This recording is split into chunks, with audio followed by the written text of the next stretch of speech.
വരുവാനായിട്ട് പോകുന്ന ISL സീസണിൽ ഒരുപാട് മാറ്റങ്ങളാണ് കേരള ബ്ലാസ്റ്റേഴ്സ് ടീമിൽ ഉണ്ടാവുക എന്നൊരു കാര്യം നിലവിൽ ഏകദേശം ഉറപ്പായിരിക്കുകയാണ്. അത് പ്ലേയേഴ്സിൻ്റെ കാര്യത്തിലാണെങ്കിലും ബ്ലാസ്റ്റേഴ്സ് മാനേജ്മെൻറ്റിൻ്റെ മറ്റു പല പാർട്ണർഷിപ്പ് കൊമേഴ്ഷ്യൽ ആ ഒരു തലത്തിലാണെങ്കിലും ഒരുപാട് മാറ്റങ്ങൾ നമുക്ക് ഈയിടെയായിട്ട് കേരള ബ്ലാസ്റ്റേഴ്സ് ടീമിൽ തന്നെ കാണാൻ വേണ്ടി സാധിക്കുന്നുണ്ട്. എന്തിനേറെ പറയുന്നു, കേരള ബ്ലാസ്റ്റേഴ്സിൻ്റെ കിറ്റിങ്ങിൽ വരെ നിലവിലൊരു മാറ്റം വന്നിട്ടുണ്ടായിരുന്നു. 656 സ്പോർട്ട് തിരിച്ചെത്തുന്ന കാഴ്ച നമ്മൾ ഉണ്ടായിരുന്നതാണ്. സോ അങ്ങനെ പറയുകയാണെന്നുണ്ടെങ്കിൽ ഒരുപാട് മാറ്റങ്ങൾ വരുവാനായിട്ട് പോകുന്ന സീസണ് മുന്നോടിയായിട്ട്, അതായത് ISLൻ്റെ 12ാം സീസണ് മുന്നോടിയായിട്ട് കേരള ബ്ലാസ്റ്റേഴ്സ് ടീമിൽ പ്രതീക്ഷിക്കാവുന്നതാണ്. നമുക്കെല്ലാവർക്കും അറിയാവുന്നതാണ്, ഈ വരാൻ പോകുന്ന ജൂലൈ മാസത്തിലായിരിക്കും ഒരു പക്ഷേ ഡുറൻ കപ്പ് സ്റ്റാർട്ട് ചെയ്യാനായിട്ട് പോകുന്ന. ഡുറൻ കപ്പിൽ തുടങ്ങിയിട്ട് സൂപ്പർ കപ്പിൽ അവസാനിക്കുന്ന ഒരു സീസണാണ് കേരള ബ്ലാസ്റ്റേഴ്സിനെ സംബന്ധിച്ചിടത്തോളം, അല്ലെങ്കിൽ ISL എല്ലാ ടീമുകളെ സംബന്ധിച്ചിടത്തോളം, അല്ലെങ്കിൽ ഒരു പ്രൊഫഷണൽ ഇന്ത്യൻ ഫുട്ബോൾ ക്ലബിനെ സംബന്ധിച്ചിടത്തോളം ഉള്ളത്. സോ അങ്ങനെയാണെന്നുണ്ടെങ്കിൽ കേരള ബ്ലാസ്റ്റേഴ്സിന് ആദ്യത്തെ ട്രോഫി നേടുവാനായിട്ട് സാധിക്കുക, അല്ലെങ്കിൽ അതിനുവേണ്ടി പരിശ്രമിക്കുവാനായിട്ട് സാധിക്കുന്നത് വരുവാനായിട്ട് പോകുന്ന ഡുറൻ കപ്പിലായിരിക്കും.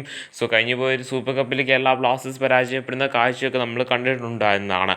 സോ കേരള ബ്ലാസ്റ്റേഴ്സിൻ്റെ കഴിഞ്ഞ സീസണിലെ ഏറ്റവും അധികം മോശം പിഴവുകൾ സംഭവിച്ചിട്ടുള്ള ഒരു ഡിപ്പാർട്ട്മെൻറ്റ് എന്ന് പറയുന്നത് അത് ഒഫീഷ്യലി, അല്ലെങ്കിൽ എന്താ പറയുക, അത് കൃത്യമായി പറഞ്ഞു കഴിഞ്ഞാൽ അത് ഡിഫൻസ് തന്നെയാണ്. സോ ഇന്ത്യൻ താരങ്ങളാണെങ്കിലും അതുപോലെ തന്നെ ഫോറിൻ താരങ്ങളാണെങ്കിലും, അതായത് വിദേശ താരങ്ങളാണെങ്കിലും ഒരുപോലെ മോശം പ്രകടനം ബ്ലാസ്റ്റേഴ്സിൻ്റെ ഡിഫൻസിൽ കാഴ്ചവെക്കുന്ന കാഴ്ച നമ്മൾ കണ്ടിട്ടുണ്ടായിരുന്നതാണ്.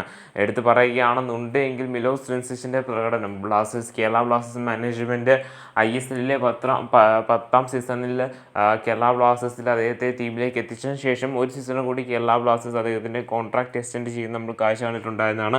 അദ്ദേഹത്തിന് ഒരു സീസൺ കൂടി കോൺട്രാക്റ്റ് ഉണ്ട് എന്നാണ് തോന്നുന്നത്. എങ്കിൽ പോലും വരുവാനായിട്ട് പോകുന്ന സീസണിൽ അദ്ദേഹം ഉണ്ടാവില്ല എന്ന് തന്നെ എല്ലാ മാധ്യമ പ്രവർത്തകരും റിപ്പോർട്ട് ചെയ്തിട്ടുണ്ടായിരുന്നു. സോ ആരാവും അദ്ദേഹത്തിൻ്റെ പകരക്കാരൻ എന്ന തരത്തിലുള്ള ഒരുപാട് റൂമറുകളാണ് നിലവിൽ പുറത്തേക്ക് വരുന്നത്. സോ ഈ ഒരു റൂമറിൽ, അല്ലെങ്കിൽ ഈ ഒരു അപ്ഡേറ്റ് ആയിട്ട് പുറത്തേക്ക് വരുന്ന ഓരോ റൂമറുകളിലും ഓരോ താരങ്ങളുടെ പേര് നമുക്ക് എടുത്തെടുത്ത് കാണുവാനായിട്ട് സാധിക്കുന്നുണ്ട്. സോ നിലവിൽ ആ ഒരു ലിസ്റ്റിൽ 1ാം സ്ഥാനത്ത് നിൽക്കുന്നത് ഡേവിഡ് ഗോൾഡാർ എന്ന് പറയുന്ന ഒരു സ്പാനിഷ് ഡിഫൻഡറാണ്.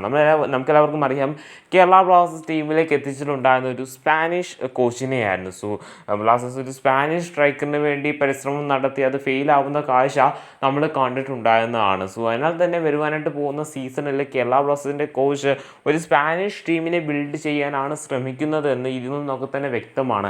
സോ അങ്ങനെയാണെന്നുണ്ടെങ്കിൽ ഒരു സ്പാനിഷ് ഡിഫൻഡറിനെയാണ് കേരള ബ്ലാസ്റ്റേഴ്സ് ടീമിലേക്ക് എത്തിക്കുവാനായിട്ട് പോകുന്നത് എന്നിങ്ങനെ തരത്തിലുള്ള അപ്ഡേറ്റുകൾ നേരത്തെ വന്നിട്ടുണ്ടായിരുന്നതാണ്. സോ ഇങ്ങനെയാണെന്നുണ്ടെങ്കിൽ ആ ഒരു സ്പാനിഷ് ഡിഫൻഡർ ഒരുപക്ഷെ ഡേവിഡ് ഗോൾഡാർ എന്ന് പറയുന്ന താരമാണ് ആവാനായിട്ട് സാധ്യതകളുണ്ട്. പക്ഷേ ഇതൊരു റൂമർ അടിസ്ഥാനത്തിൽ മാത്രം പുറത്തേക്ക് വന്നിട്ടുള്ള വാർത്തയാണ്. കൃത്യമായ ഒരു ഒഫീഷ്യൽ സോഴ്സുകളോ ഈ ഒരു വാർത്തയ്ക്കില്ല. എങ്കിൽ പോലും ഈ ഒരു വാർത്തയ്ക്ക് ചുക്കാൻ പിടിച്ച് ഒരുപാട് അപ്ഡേറ്റുകൾ നിലവിൽ പുറത്തേക്ക് വരുന്നുണ്ട്. ഈ ഒരു താരത്തെക്കുറിച്ച് നോക്കുകയാണെന്നുണ്ടെങ്കിൽ ഡേവിഡ് ഗോൾഡാർ എന്ന് പറയുന്നത് ഈ ഒരു താരത്തിന് 30 വയസ്സ് പ്രായമാണ് ഉള്ളത്. ഇദ്ദേഹം UEFA കോൺഫറൻസ് ലീഗിലും അതുപോലെ തന്നെ യൂറോപ്പ ലീഗിൻ്റെ ക്വാളിഫയേഴ്സിലും ഒക്കെ ബൂട്ടണിഞ്ഞിട്ടുണ്ട് എന്ന് നമുക്കറിയാൻ വേണ്ടി സാധിക്കുന്നത്. അത് മാത്രമല്ല, ഏറ്റവും ടോപ്പ് ടയർ ലീഗുകളായ ഫുട്ബോൾ ലീഗുകളായിട്ടുള്ള ലാ ലീഗയിലും ഇദ്ദേഹം 2 മത്സരത്തോളം ബൂട്ടണിഞ്ഞിട്ടുണ്ടെന്ന് നമുക്ക് മനസ്സിലാകാനായിട്ട് സാധിക്കുന്നുണ്ട്. നിലവിൽ ഇദ്ദേഹം ബൂട്ടണിഞ്ഞുകൊണ്ടിരിക്കുന്ന സൈപ്രസ് ലീഗിലാണ്. അത് മാത്രമല്ല, ഇദ്ദേഹം ഒരു കൃത്യമായി പറഞ്ഞു കഴിഞ്ഞാൽ ഒരു സെൻട്രൽ ബാക്ക് തന്നെയാണ്. അതായത് DM-ൽ ചില മത്സരങ്ങൾ കളിച്ചിട്ടുണ്ടെങ്കിൽ പോലും ഇദ്ദേഹം കൃത്യമായി പറഞ്ഞു കഴിഞ്ഞാൽ ഒരു സെൻറ്റർ ബാക്ക് പൊസിഷൻ, അല്ലെങ്കിൽ സെൻറ്റർ ബാക്ക് ഓറിയൻറ്റഡ് ആയിട്ടുള്ള ഒരു താരമാണ്.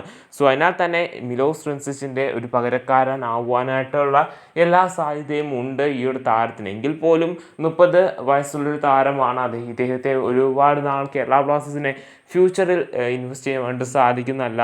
സോ അതിനാൽ തന്നെ ഇദ്ദേഹത്തെ ടീമിലേക്ക് കേരള ബ്ലാസ്റ്റേഴ്സ് മാനേജ്മെൻറ്റ് എത്തിക്കുമോ എന്നുള്ളൊരു കാഴ്ചകൾ നമ്മൾ കണ്ടു തന്നെ അറിയേണ്ടതാണ്. അതുമാത്രമല്ല, ഇദ്ദേഹത്തിന് ഒരുപാട് എക്സ്പീരിയൻസും ഉണ്ട്. ഇദ്ദേഹം ഒരു സ്പാനിഷ് താരം കൂടി ആയതിനാൽ തന്നെ ഇദ്ദേഹത്തിന് കേരള ബ്ലാസ്റ്റേഴ്സ് കോച്ചായിട്ടുള്ള ഡേവിഡ് കെറ്റാലോയുടെ കീഴിൽ ഒരു മികച്ച പ്രകടനം കാഴ്ചവെക്കുവാനായിട്ട് സാധിക്കുമെന്ന് തന്നെ നമുക്ക് പ്രതീക്ഷിക്കാവുന്നതാണ്.